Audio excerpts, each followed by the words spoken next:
안녕하세요. 안드로이드 파트 스터디에 참여하신 여러분 반갑습니다. 저는 쿠이다 5기 안드로이드 파트 1주차 강의를 맡게 된 5기 파트장 조익성이라고 합니다. 이번 주차는 저희가 앞으로 진행할 안드로이드에 대해서 기초를 다지는 시간이에요.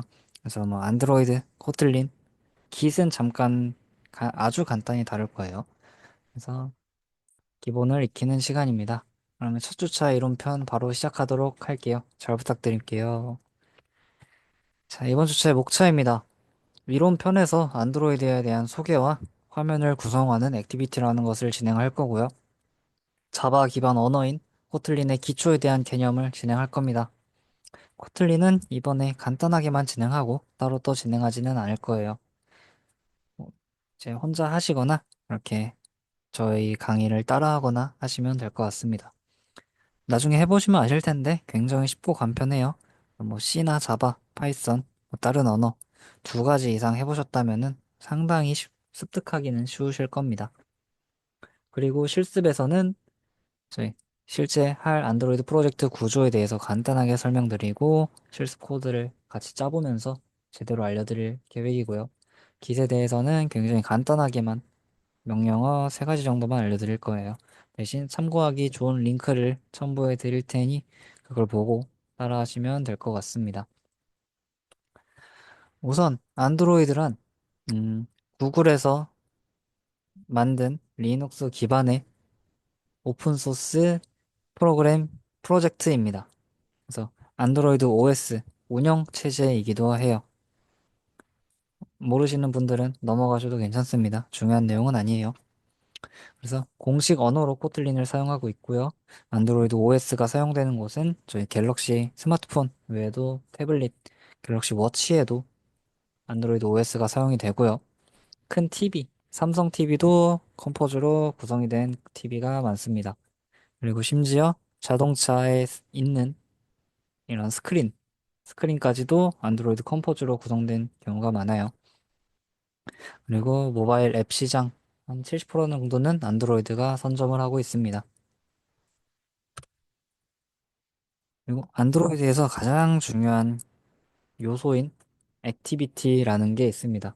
안드로이드의 4대 컴포넌트라는 게 있는데요. 액티비티, 서비스, 브로드캐스트 리시버, 컨텐츠 프로바이더라는 애들이 있는데 이거는 액티비티 제외하고는 나중에 저희 방학 때 할 프로젝트 자체에서도 많이 쓰이진 않을 거예요. 대신 안드로이드 액티비티는 가장 기본적인 중요한 개념이니까 짚고 넘어갈게요. 우선 설명으로는 사용자와 앱이 상호작용하는 진입점이라고 하고 안드로이드 시스템에서 UI를 담당하는 구성 요소라고 합니다. 쉽게 말하면은 화면을 구성한다고 보시면 돼요. 액티비티는 화면이다. 액티비티 이퀄 화면이다. 라고 생각하시면 됩니다. 그래서 이러한 기기에서 크게 꽉 차 있는 이렇게 꽉 차 있는 게 액티비티라고 보시면 돼요.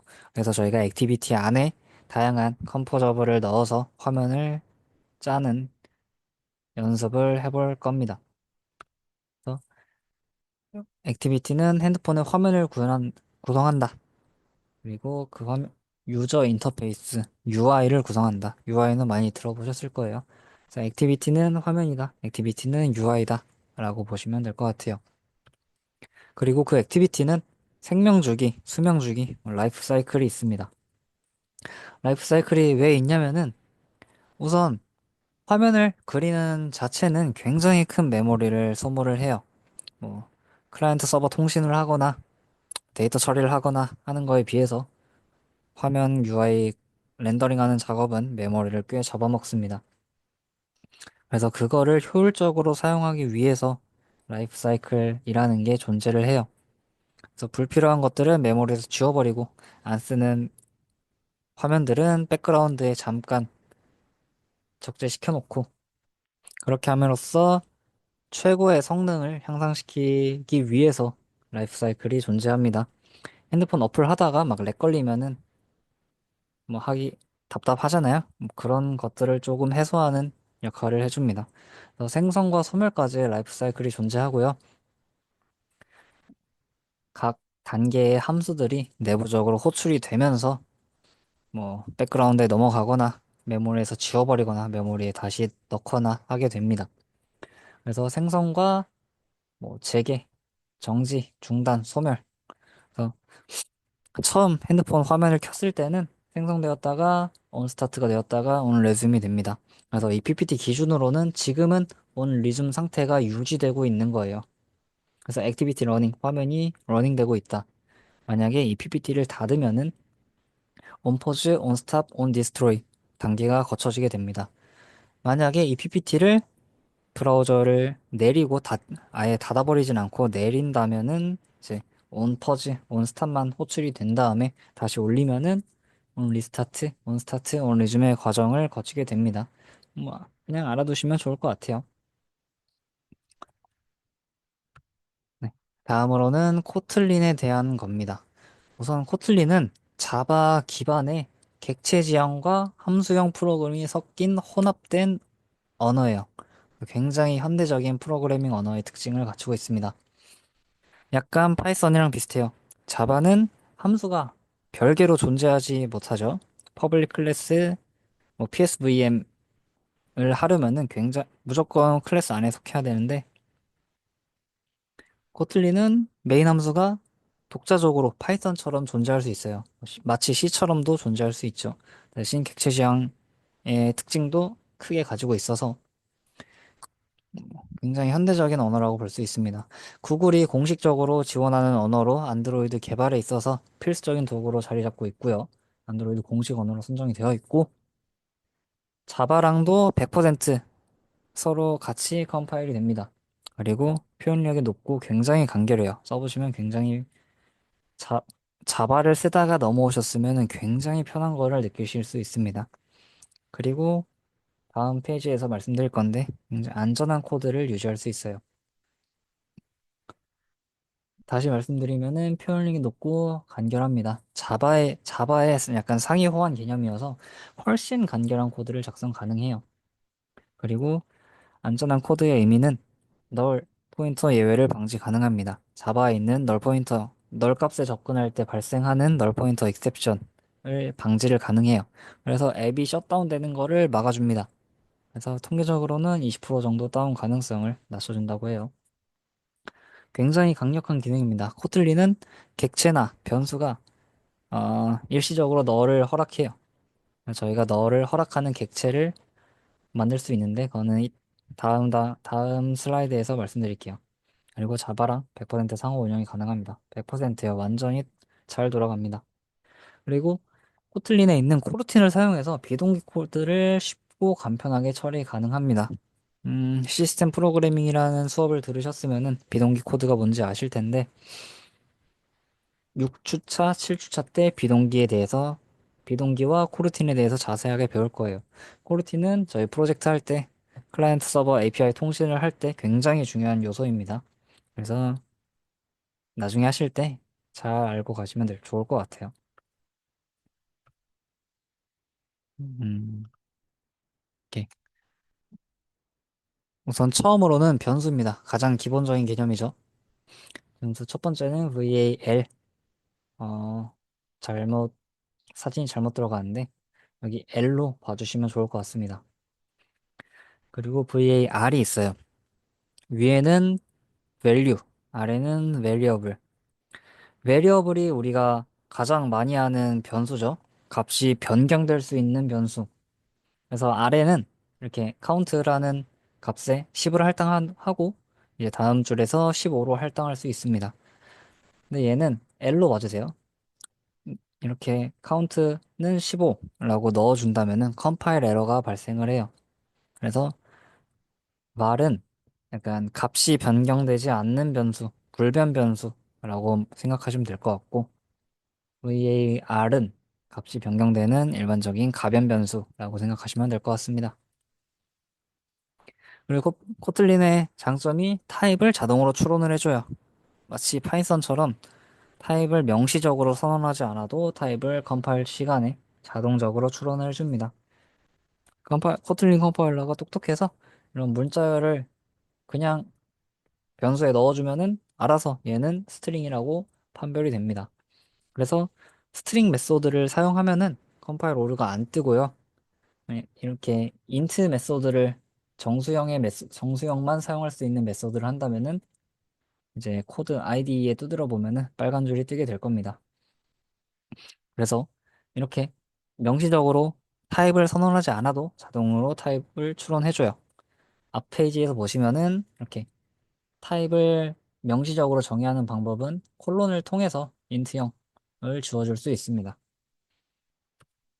대신에 타입을 안 해도 잘 해준다는 걸 알 수 있어요. 대신 이거는 코틀린에 제공하는 기본 타입들에만 적용이 됩니다. 뭐 인트, 불린, 스트링, 플롯, 저희가 선언하는 객체, 뭐 유저 객체, 데이터 객체 이런 거는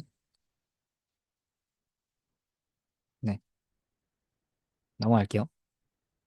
다음은 조건문이에요. 조건문.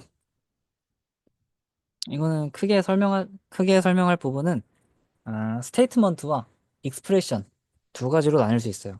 스테이트먼트는 저희가 일반적으로 사용하는 if 구문, 리턴 값을 사용하지 않는 if 구문입니다. 그래서 저희가 만약에 스코어에 따라서 학점을 넣어준다고 할 때 90 이상이면은 A뿔, 80 이상이면은 B뿔, 아니면 F 뭐 이런 식으로 그레이드를 정해준다 하면은 일반적으로는 코드를 이런 식으로 변수를 미리 선언을 한 다음에 휘발되지 않도록 미리 선언을 한 다음에 내부적으로 코드를 이렇게 지정을 해줬습니다. 각 if 블록 내에서. 근데 코틀린에서는 익스프레션 형태로 표현식 형태로 값이 전달될 수가 있어요. 뭐냐 하면은 if else 블록 자체가 값이 될 수 있는 거예요. if else 블록 자체가 리턴 값을 갖고 있는 겁니다. 그래서 그레이드는 좀 더 왼쪽은 자바 코드라고 보면 오른쪽은 코틀린 코드가 되겠죠. 뭐 형식은 코틀린이지만. 그래서 이렇게 그냥 간단하게 바로 그레이드 if else 자체에 따라서 스코어가 90 이상이면 A 플러스를 그냥 갖다 넣어주고 80 이상이면 B프를 그냥 갖다 대입하고 즉 이 블록 안에 있는 값이 리턴 값이 되는 거예요. 이러한 경우에는 마지막 줄에 있는 게 리턴 값이 됩니다. 뭐 나중에 많이 쓰다 보면은 익숙하게 될 거예요. 코틀린에 있는 블록 내에 있는 리턴 값이 선언되지 않는 리턴 값은 마지막 줄이 리턴이 되게 됩니다. 그래서 오른쪽은 좀 더 간단한 형태예요. 이렇게 간단한 조건에 따라 간단한 값이 대입이 되는 형태입니다. 지금 이 형태는. 그래서 한 줄로만 되어 있으면은 이렇게 중괄호를 굳이 선언하지 않아도 그냥 이렇게 해도 코틀린 컴파일러가 알아서 문법을 인식을 해줘요. 굉장히 간편해집니다. 코드를 쓰는 게 여기서는 몇 자 몇 자 줄었지만 실제 큰 프로젝트 하면은 굉장히 많은 효율을 가지고 있어요. 그리고 자바의 스위치? 자바의 스위치와 비슷한 게 when입니다. when. 보시면 그냥 직관적으로 이해가 될 거예요. when x가 1이면 뭐 이걸 하겠다. 2면은 이걸 하겠다. else면 이걸 하겠다. 그리고 마찬가지로 when 자체가 리턴이 될 수 있습니다. 그래서 when x가 1이면 텍스트 값이 이거를 의미하는 문자열이 되고요. 2면은 이거를 의미하는 문자열이 됩니다. 다른 값이면은 이거를 의미하는 문자열이 돼요. 그래서 여기서 주의할 점은 왼쪽은 else 구문이 else가 없어도 잘 작동이 됩니다. 왜냐하면 리턴이 필요하지 않기 때문에 x가 else 값이면은 그냥 뭐 코드를 읽어봤는데 뭐 그냥 넘어가는 거죠. 대신에 이렇게 리턴 값이 있는 이 표현식의 형태에서는 텍스트가 반드시 x가 어떤 값이든 텍스트라는 애가 값을 반드시 할당 받아야 되니까 else라는 거를 통해서 모든 x 가능성에 따라서 값을 넣어주는 겁니다. 이거는 나중에 뭐 해보면은 빨간 줄이 뜰 거예요. 그리고 반복문. 다양한 for 루프가 있습니다. 음, 컬렉션은 다들 아실 거예요. 값을 여러 가지 가지고 있는 애들. 같은 타입의 값을 많이 갖고 있을 수 있는 애들. 코틀린은 대표적으로 리스트가 있습니다. 그래서 코드를 보시면 직관적으로 또 알 수 있어요. for item in collection. 이 컬렉션에 있는 애들을 각각의 요소들을 아이템에다가 대입을 한 다음에 하나하나씩 순회를 해서 진행을 하는 거죠. 그래서 마찬가지로 얘는 뭐 한 줄이면은 중괄호 블럭 없어도 그냥 이렇게 실행할 수 있어요. 오른쪽은 명시적으로 중괄호를 넣어준 거고 왼쪽은 중괄호를 생략할 수 있습니다. 뭐 이런 식으로 해서 아이템 하나하나씩 순회해서 프린트를 찍어볼 수도 있고요. 그리고 리스트에 이런 확장 함수라는 개념이 있어서 인스턴스 메소드처럼 사용할 수 있습니다. 그래서 컬렉션에서 for each 하나하나씩 돌겠다. 그래서 뭐 이거는 람다 블록인데 다음 슬라이드에서 알려드릴게요. 그래서 아이템 하나하나씩 프린트 찍겠다. 그리고 뭐 이런 식으로도 가능합니다. 명시적으로 인덱스를 주어줘서 이렇게 1부터 3까지 프린트 찍겠다. 그리고 6 다운 투 0 스텝 2 이건 뭐 파이썬 레인지 함수랑 비슷해요. 6 4 2 이런 식으로 찍힐 겁니다. 보면은 이렇게 1 2 3 6 4 2 0까지 찍히는 걸 볼 수 있어요. 다음은 뭐 간단한 반복문이에요. 리피트 함수입니다. 파이썬 기준으로 하자면은 for i in range 5라고 볼 수 있겠네요. 그래서 그냥 간단합니다. 5번 반복하겠다. 그래서 이거 외에도 코틀린은 기본적으로 제공하는 간단한 함수들이 많아요. 사용자 편의성이 굉장히 훌륭합니다. 다음은 함수. 네, 여러 가지가 있어요. 이게 뭐 인자를 아무것도 받지 않고 아무것도 반환하지 않는 그냥 프린트 하나만 찍는 간단한 함수고요.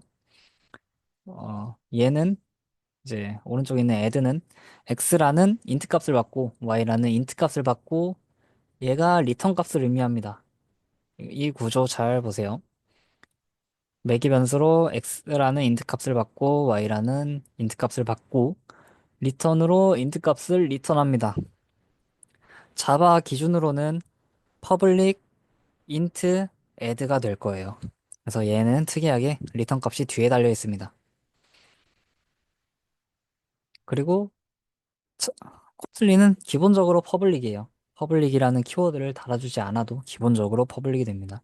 퍼블릭이라 하면은 외부에서 이 add 함수를 가져다 쓸 수 있다는 거죠. 프라이베이트를 하고 싶다. 그러면 프라이베이트를 앞에 지워주면 됩니다. 그리고 함수도 마찬가지로 리턴문이 이 한 줄로 바로 리턴을 하게 된다면은 이렇게 이런 식으로도 할 수 있어요. fun add x를 받고 y를 받고 등호는 x 플러스 y. 굉장히 뭐 신기한 구문이지만 굉장히 간단한 형태예요. 그래서 한 줄로도 함수를 구성할 수 있다. 중괄호를 생략할 수 있다. 마찬가지로 여기서는 타입 추론을 자동으로 해줘서 add가 int임을 자동으로 타입 추론해줍니다. 변수가 아니어도 함수도 자동으로 타입 추론을 해줘요. 그리고 코틀린에는 디폴트 파라미터라는 게 있어요. 파이썬을 해보신 분들 아실 수도 있겠는데 파라미터를 외부에서 받지 않는 경우에 기본적으로 값이 디폴트로 설정되는 녀석입니다. 그래서 x라는 인트형은 매기면서를 받지 않아도 처음부터 3이라는 값이 쥐어져 있어요. 그래서 외부에서 호출할 때 y 값만 주어져도 이런 식으로 파라미터를 명시적으로 선언할 수도 있습니다. y는 10을 주어준다면은 뭐 13이 출력이 되겠죠. 대신 x 값을 주어주면은 x 플러스 y가 정상적으로 출력이 될 겁니다. 그리고 컴포즈에 굉장히 중요한 개념이 있어요. 익명함수라는 녀석인데요. 람다 함수라고도 합니다. 저희가 함수를 처음 배울 때 어떻게 배웠죠? 인풋이 있고 안에 박스에서 여러 가지 기능들이 돌아간 다음에 아웃풋을 내는 애를 함수라고 합니다. 인풋을 받고 아웃풋을 내는 애를 함수로 할 수 있어요. 보이드 함수 같은 경우에는 아웃풋이 없는 경우, 아웃풋이 void인 경우가 보이드 함수죠. 그래서 함수는 인풋이 있고 아웃풋이 있다. 라고 볼 때, 인풋이 함수가 될 수가 있어요. 인풋이 함수가 될 수 있어요. 음, 네. 인풋이 함수가 될 수 있습니다. 인풋이 함수가 될 수 있다 뭐냐 하면은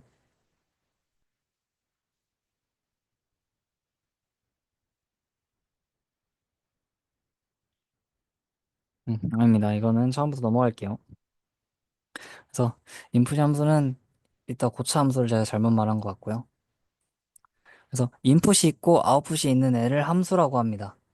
그래서 익명 함수도 같아요. 인풋이 있고 아웃풋이 있습니다. 대신에 구조가 저희가 보던 형식과 약간은 다른 것뿐이에요. 그래서 익명 함수는 어떻게 되어 있냐? 익명 함수는 변수처럼 취급할 수 있습니다. 선언은 변수처럼 할 수 있어요. 그래서 우선 변수 선언하는 var 키워드를 해주고요. var이 될 수도 있습니다. 그냥 아무거나 해주면 돼요. 그리고 뭐 이름은 자 뭐 string length anonymous function 익명 함수라고 제가 이름을 지어줬고 자 이거가 중요합니다. 화살표 전후로 있는 것들을 봐주세요. 화살표 이전에 있는 게 인풋이고 오른쪽에 있는 게 아웃풋입니다. 저희 함수의 형태와 일반적인 함수의 형태와 비슷하죠? 인풋이 있고 아웃풋이 있는 거. 대신 화살표를 통해서 약간 좀 더 명시적인 의미를 볼 수 있어요. 추상적인 의미죠. 그래서 스트링, 스트링을 받고 인트를 리턴하는 익명 함수다 라고 선언을 한 거예요.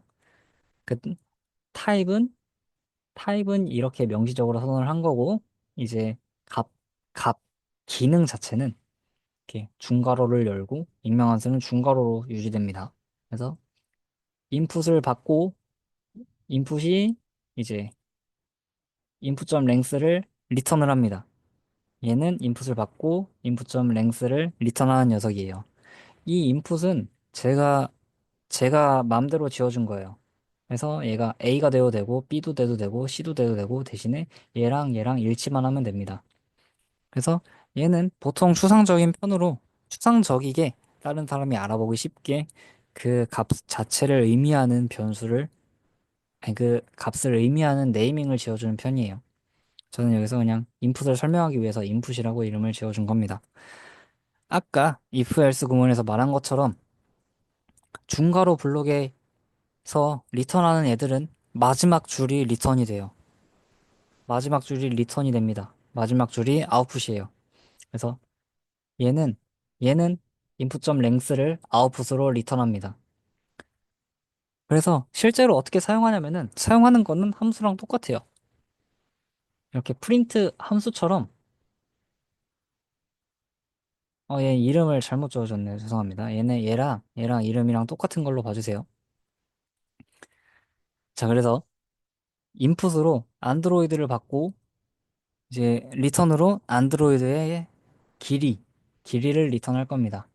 그래서 라는 값을 인풋으로 받았으니까 내부적인 기능을 통해서 아웃풋을 리턴하겠죠. 그래서 결국에 이 블록이 실행이 돼서 하나, 둘, 셋, 하나, 둘, 셋, 넷, 7을 리턴을 해서 여기에 할당을 하게 됩니다. 그래서 실제로 호출하는 것도 함수랑 똑같이 작동해요. 대신 이게 선언하는 것만 다른 편입니다. 이거를 왜 하는지는 이따 고차 함수 하면서 알려드릴게요. 그냥 이런 애가 있다 라고 알아주시면 될 것 같습니다. 그래서 프린트 얘를 하면 7이 호출이 됩니다.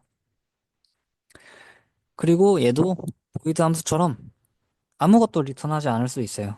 아무것도 리턴하지 않으면은 그냥 내부적인 기능들만 실행이 된다고 할 수 있죠. 그래서 아무것도 리턴을 하지 않는다 하면은 얘는 유닛이라는 키워드를 저희가 넣어주면 됩니다. 유닛 onIt이라고 봐도 될 것 같은데 뭐 아무것도 없다 라고 보면 될 것 같아요. 그래서 스트링을 인풋으로 받는데 아무것도 리턴하지 않는다 라고 보시면 될 것 같습니다. 그래서 스트링을 인풋으로 받고 제가 인풋으로 명령을 해줬고요. 그리고 얘는 이제 헬로를 찍고 인풋을 찍는 그런 기능을 하는 익명 함수입니다. 그래서 얘를 안드로이드를 넣고 호출하면은 뭐 헬로 안드로이드가 출력이 되는 형태예요. 네. 그리고 익명 함수는 뭐 이렇게 됩니다. 보기 불편하실 수도 있는데 얘는 일반 함수죠.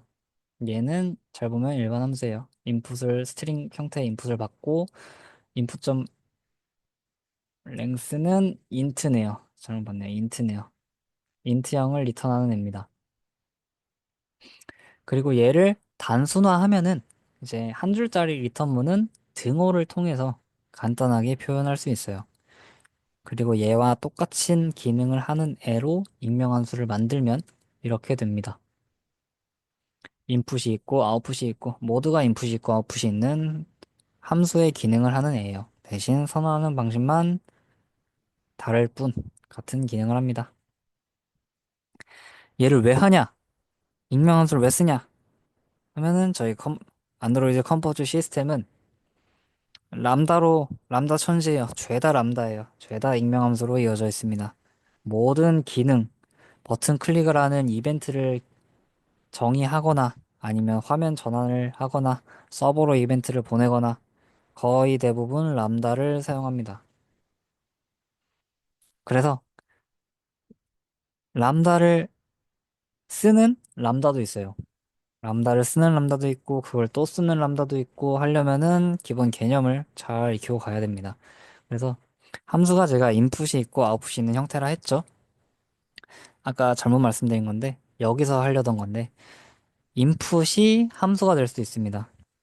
그래서 함수를 인풋으로 받고 아웃풋은 내가 정의한 대로 아웃풋을 내는 그런 녀석을 자주 볼 거예요. 이제 주차가 지날수록. 하지만 어렵지는 않으니까 정의 자체가 어려운 거니까 하다 보면 쉬울 거예요. 고차 함수는 수학에서 보면은 뭐 fgx, fx인데 x가 gx인 거. 요새 수학은 제가 어떤지 모르겠는데 fx, x 값에 gx가 들어가는 거. 합성함수라고 하나? 뭐 아무튼 그런 애가 코드적으로 보면 고차함수, 코틀린에서는 고차함수라고 합니다. 잘 보면은 프린트 인풋은 익명함수예요. 익명함수고 프린트 인풋 위드 리핏은 고차함수입니다. 왜냐면은 이러한 녀석을 인자로 받거든요. 인풋, 인풋을 받고 카운트를 받고 프린터라는 애를 받는데 이 프린터는 익명함수예요. 따라서 얘는 익명함수를 파라미터로 갖고 있기 때문에 얘는 고차함수입니다. 그리고 아무것도 리턴하지 않는 애예요. 어떻게 코드가 굴러가는지 보면은 프린트 인풋 위드 리핏에다가 인자를 이렇게 따라랑 쥐어주면은 이 인자를 받았으니 자동으로 내부 기능이 되겠죠. 그래서 3회만큼 반복한다. 이렇게 인풋 안드로이드를 이 프린터에다가 집어넣어요. 자, 인풋을 프린터에다가 집어넣습니다. 그러면 이 프린터는 얘이기 때문에 얘예요. 그래서 인풋에다가 안드로이드가 들어와서 결국에는 헬로 안드로이드를 프린트하는 애가 됩니다. 근데 몇 회 하냐면은 카운트만큼. 그래서 인풋을 받은 프린터가 실행이 되는데 얘는 헬로 안드로이드를 실행을 하고 줄바꿈 한번 하고 세 번 하는. 그래서 아래처럼 출력이 되게 됩니다. 그리고 다음은 클래스예요. 클래스. 그냥 이렇게 선언하면 됩니다. 클래스 생성자 보통 이렇게 주어져요. 도그 vl age 브리드 스트링 네임 스트링 그리고 디폴트 파라미터도 디폴트 생성자도 있습니다. 그래서 처음 도구 객체를 생성할 때 이름을 따로 지어주지 않아도 얘는 알아서 네임을 출력을 하면은 나미가 잘 출력이 됩니다. 보시면은 age를 지어줬고 브리드를 지어줬고 네임을 지어주지 않아도 자동으로 디폴트 값이 있기 때문에 잘 됩니다. 내부의 함수도 이렇게 실행하면 돼요. 아까 말씀드렸다시피 퍼블릭을 선언하지 않아도 기본적으로 퍼블릭입니다. 그리고 오른쪽처럼 객체 인스턴스를 생성을 할 때 생성자 파라미터를 지어줄 때 이렇게 명시적으로 파라미터 값을 넣어줘서 할 수도 있어요. 자바에서는 반드시 순서대로 넣어줘야 됐죠. 약간 자바의 빌더 패턴과 비슷하다고 보시면 될 것 같습니다. 그래서 여기서는 age breed name 순서인데 여기서는 age name breed 순서가 바뀌어도 이렇게 파라미터 이름만 제대로 지어주면은 코틀린 컴파일러가 알아서 잘 넣어줍니다. 이렇게 클래스 객체를 만들고요. 인터페이스는 그냥 인터페이스 이렇게 하고 상속은 이렇게 콜론을 통해서 상속을 합니다. 함수의 경우에서는 콜론이 타입이 됐고 리턴 타입이 됐었죠. 얘는 클래스에서는 상속이 됩니다. 그래서 얘를 상속하겠다. 그래서 이 print shape이라는 함수를 오버라이드 하게 됩니다. 그래서 코틀린에는 이 콜론이 다양한 기능을 해요. 네, 여기 이거는 널러블인데 굉장히 중요한 개념입니다. 제가 앞서 초반에 말씀드렸을 때 안전한 코드가 된다 했죠. 그래서 널값 허용을 통해서 널 포인터 익셉션을 방지할 수 있다고 했습니다. 그걸 어떻게 하냐? 화면을 보시면은 저희가 계속 그냥 기본적인 거는 non nullable 타입이에요.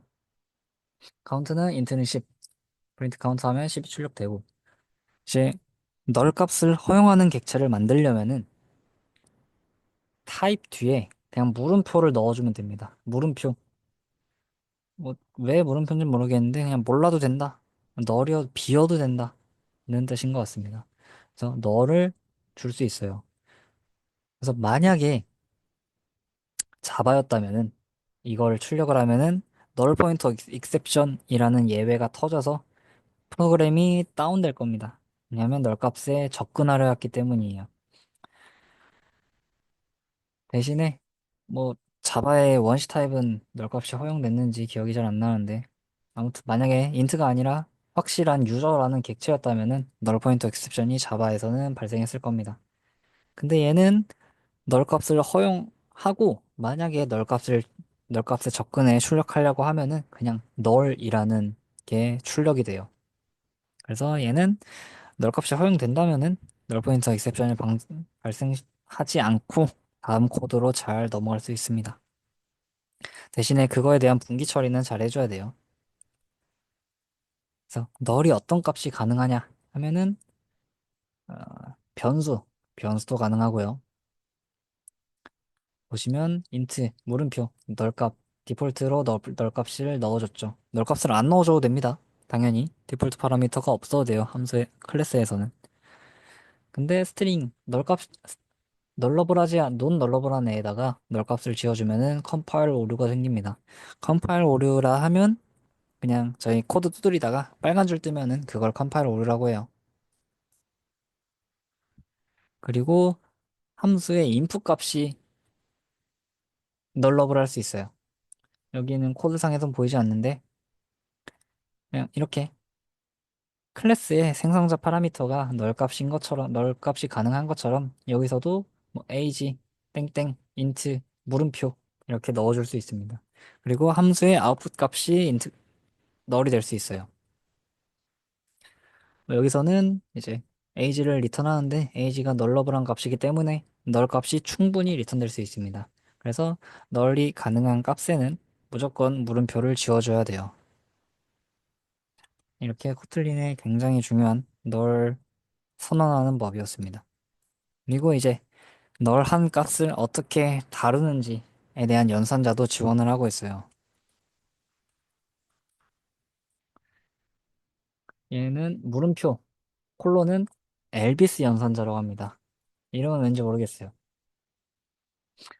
코드를 먼저 봅시다. my name은 만약에 더그의 name이 널 값이라면은 name이라는 문자열을 여기다 집어넣고요.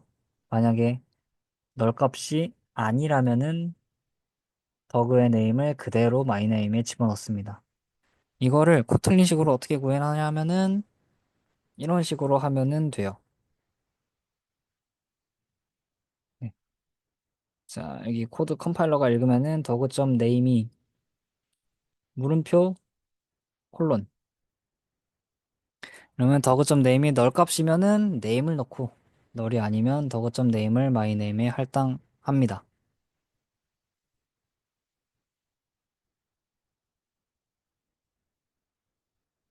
네.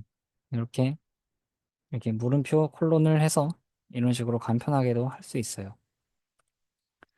그리고 다음은 안전 호출 연산자 뭐라고 하는데 그냥 뭐 따로 명명하진 않아요. 물음표 점, 물음표 점. 이것도 코드를 한번 봅시다. 만약에 더그 age가 널이면은 널을 my age에 집어넣고 아니면은 더그 age toString 문자열 값을 my age에 집어넣습니다. 그러면 my age란 애는 스트링 값인데 널러블한 스트링이 되겠죠. 두 가지 값을 다 가질 수 있으니까. 이거를 코틀린식으로 어떻게 하자면은 이렇게 더그 age 물음표 느낌표 toString입니다. 이거는 이렇게 읽을 때 물음표를 발견했는데 만약에 얘가 널 값이에요. 그러면 거기서 널을 집어넣고 널을 바로 집어넣어 버립니다. 뒤에 거를 들어가지도 않아요. 그래서 여기서 널을 만약에 얘가 너그.age가 널이면은 널이고 이제 물음표를 발견하면은 이제 myAge에다가 널 값을 바로 집어넣고 뒤에 걸 호출되지가 않습니다. 근데 만약에 널이 아니면은 이 물음표는 없다고 보시면 될 것 같아요. 그래서 널이 아니면은 toString한 값이 myAge에 그대로 들어간다 라고 보시면 될 것 같습니다. 얘네 둘은 같이 쓸 때 좀 더 좋은 시너지가 나요. 물론 둘 중에 많이 쓰는 거는 이 안전호출 연산자를 더 많이 쓰는데 같이 쓸 때 굉장히 좋은 시너지가 납니다. 왜냐면 이 코드를 봤을 때 myAge가 널이면은 얘는 반드시 널이에요. 그래서 널이 가능합니다. 그래서 안전호출 연산자는 널이 아닌 경우에 값을 지워주고요. 엘비스 연산자는 값이 널이면 주어져요. 그래서 널이 아닌 경우와 널인 경우를 합쳐서 둘 다 모두 값을 대입을 해줄 수 있는 방법이 둘 다 같이 쓰는 겁니다. 그래서 뭐 코드적으로 보시면은 더그.age가 널이면은 10을 넣어놓고 아니면은 더그.age에다가 1을 추가한 이거는 1을 추가한 값을 리턴하는 함수예요. 그래서 널 값이면 10을 넣고 널 값이 아니면 1을 추가해서 넣겠다 라는 구문인데 코틀린식으로 보면은 더그.age age가 널이 아니면 increase 한 값을 집어넣고 만약에 물음표를 발견하고 뒤에를 다 씹은 다음에 잉크 함수를 다 씹어요. 그리고 물음표 느낌표가 만약에 있다 발견한다면은 10을 집어넣습니다. 요거는 컴퓨테이션 이론 수업 들어서 튜링 머신 해보셨으면은 이해가 되실 건데 못 배우셨다면은 그냥 코드적으로만 이해하시면 될 것 같습니다. 그래서 코틀린은 익숙하지 않은 사람이 보기에는 이게 가독성이 좋은 코드는 아니지만 익숙해진다면은 이거만큼 간편하고 빠르게 코드를 짜는 방법이 없어요. 그래서 많이 익숙해지시길 바랍니다. 그리고 마지막으로 어설션 연산자. 일단 널러블한 값인데 여러 가지 과정들을 거쳐서 반드시 널이 아닌 값이 재할당이 되었을 경우에 반드시 널러블하지 않는 값이 재할당이 되었을 경우에 만약에 뭐 10이라는 값이 재할당이 되었다. 그러면은 이제 내가 개발자인데 내가 이 위치에서 이게 널이 아니라고 확신한다. 라고 할 때 이런 느낌표를 써줍니다. 뭐 안 써도 되는데 왜 쓰냐면은 그냥 노란 줄이 생겨요. 노란 줄이 컴파일 오류는 아닌데 컴파일 경고가 뜹니다. 그래서 그 경고하지 마라. 이건 널 값이 아니야. 라고 컴파일러한테 알려주는 그런 연산자예요. 대신에 널이 아니라고 내가 확신했는데 어떠한 여러 가지 케이스로 인해서 만약에 널 값에 된다면은 이때는 널 포인터 익셉션이 발생을 합니다. 그래서 반드시 100% 확신할 때만 느낌표 썰선 연산자를 넣어주면 돼요. 네, 이론표는 여기서 끝났고 패키지 구조 잠깐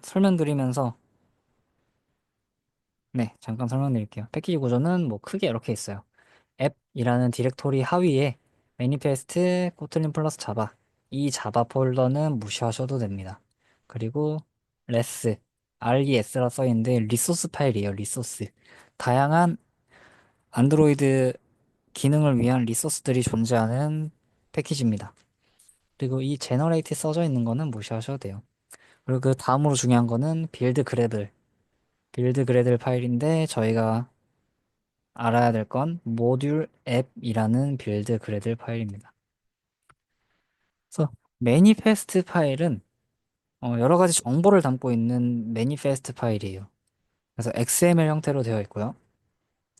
뭐 대표적인 정보는 패키지 이름, 앱의 진입점, 뭐 여러 가지 컴포넌트, 그리고 권한과 메타데이터 등이 있습니다. 앱의 진입점은 아까 말씀드린 화면, 그리고 액티비티를 제외한, 액티비티를 포함하는 네 가지 4대 컴포넌트들이 있고요. 그리고 인터넷 권한, 아니면 카메라 권한, 뭐 핸드폰 쓰셨을 때 막 위치 권한 허용하세요. 카메라 권한 허용하세요. 이런 거 여기서 명시적으로 선언을 해줄 수 있습니다. 그리고 코틀린 플러스 자바는 저희가 실제 코드를 작성한 파일이에요. 그래서 그냥 일반적인 코드 더미들 쓰는 파일입니다. 그래서 이렇게 com.example.myapplication 이라는 거 하위에 계속 뭐 디렉터리 만들고 코드 만들고 여기가 저희가 가장 많이 쓸 부분입니다. 이거는 뭐냐 하면은 저희가 앱을 만들잖아요.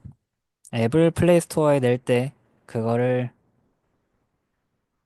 네, 플레이 스토어에 낼 때 올라가는 패키지 이름입니다. 그래서 실제 프로젝트를 해서 출시를 하고 싶으실 때 이 이름이 올라갈 거예요. 그래서 의미 있는 이름을 하는 게 좋겠죠. 뭐, 별 얘기는 아니지만 com.example로 하면은 플레이 스토어에서 안 올라갑니다. 딴 걸로 하라고 해요. 이건 뭐 아마 자기들이 쓰고 있으니까 쓰지 말라고 합니다. 그리고 리소스 R이라는 큰 디렉토리에 저장이 됩니다. 그래서 리소스 파일은 코드 형태로 되어 있지 않아요. 뭐 이미지, 뭐 레이아웃은 옛날에 쓰던 거, 뭐 값, 폰트, 컬러 이런 것, 스트링 이런 것들 넣어줍니다. 이거는 천천히 배우면 될 것 같아요. 그래서 알면 될 거는 이러한 리소스 파일은 R이라는 최상위 디렉토리에 저장이 된다 라고 기억하시면 될 것 같아요. 그리고 빌드 그래들 파일입니다. 이건 뭐 빌드 그래들 파일의 일부인데 여러 가지 의존성을 담고 있다고 보시면 될 것 같아요. 여러 가지 의존성과 빌드를 위한 도구들. 그래들이란 거는 막 자바에서 쓰이는 빌드 도구예요. 빌드를 빠르고 간편하게 해주는 도구입니다. 다음은 Git에 대한 굉장히 간단한 설명인데, 음, 네. Git을 잘 아시면은 여기까지 끊고 실습 영상에서 보셔도 될 것 같아요. 그럼 시작하겠습니다. Git은 분산형 버전 관리 시스템이에요. 분산형 버전 관리 시스템. 그냥 버전을 관리해준 애다. 만약에 저희가 보고서를 썼을 때 보고서 최종본을 쓰고 썼는데 다시 써야 될 것 같아. 그래서 버전 2인 보고서 최종을 만들고 근데 또 써야 될 것 같아. 버전 3 보고 최종 만드는 거. 이것들이 하나의 버전이라고 저희는 볼 수 있어요. 버전 1에서 바뀐 거, 버전 2에서 바뀐 거, 버전 3라는 거여서 이거를 Git에서 버전을 관리해 준다고 보면 될 것 같아요. 뭐 약간 깊게 파면은 뭐 몇 시간 걸리는 얘기라 잘 찾아보시면 될 것 같습니다. 다음 페이지에 참고하면 좋은 링크도 있어요. Git을 왜 쓰냐면은 버전을 관리해 주기 때문에 각 파일을 이전 상태로 되돌릴 수 있어요. 만약에 보고서를 V3 버전을 다시 썼는데 V2가 좋은 것 같아. 그러면은 Git한테 야 이전 버전으로 돌려줘 하면은 그냥 잘 해줍니다. 제가 따로 관리하지 않아도. 여기서는 덕스 파일 하나지만 저희가 프로젝트 하면은 코틀린 파일 한 100개, 200개 만들 수도 있기 때문에 모두 같은 뭐 여러 가지 존재하는 모든 파일을 버전별로 관리를 해줘요. 그래서 각, 각 파일, 여러 가지 파일을 이전 상태로 되돌릴 수 있습니다. 그리고 시간에 따라 뭐 어떤 내용이 수정되었는지 이거 간편하게 볼 수 있어요. 그리고 누가 어디서 문제를 일으켰는지 버전을 되짚어가며 발견할 수도 있고요. 마지막 가장 중요한 건데 같은 버전을 다른 사람과 공유할 수 있습니다. 같은 버전을 다른 사람과 공유할 수 있어요. 그래서 모두가 같은 코드를 공유할 수 있습니다. 그래서 더욱더 좋은 협업을 할 수 있는 좋은 협업 툴입니다.